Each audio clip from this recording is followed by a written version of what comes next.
High, আচ্ছা তোমরা কি মানো গাছ আমাদের প্রতি মুহূর্তে সারপ্রাইজ দেয়? কখনো সেটা আমাদের খুব ভাল লাগে, আবার কখনো ভয় পাইয়ে দেয়। আজ কিন্তু এই গাছটা আমাকে খুব খুশি করে দিয়েছে। আসলে এই গাছের কাটিংটা মা নিয়ে এসেছিল এক জেঠি বাড়ি থেকে, নিয়ে এসে এখানে লাগিয়েছিল। লাল গোলাপটাতে এত সুন্দর গন্ধ আছে, এই জন্যই এই গাছটা নিয়ে এসে লাগানো। শুধু যে পাশ দিয়ে নতুন পাতা বেরিয়েছে তা কিন্তু নয়, সাইড দিয়ে ডাল বেরিয়েছে, তার থেকে আবার কুড়ি বেরিয়েছে। এর থেকে বড় পাওনার কি হতে পারে বলো তো?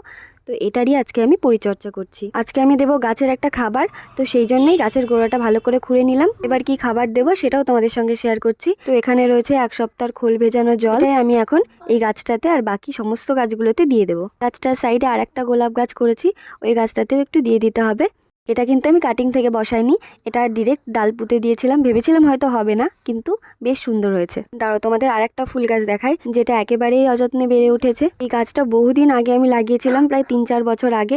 আমি বুঝতেও পারিনি গাছটাতে এবার ফুল হবে, ওইভাবেই পড়েছিল। এরকম অযত্নে পড়ে থাকা গাছে কুড়ি দেখতে পেলে আর না ভালো লাগে বলো? এবার ভাবছি এই ডালটা থেকে একটা কাটিং বসাবো।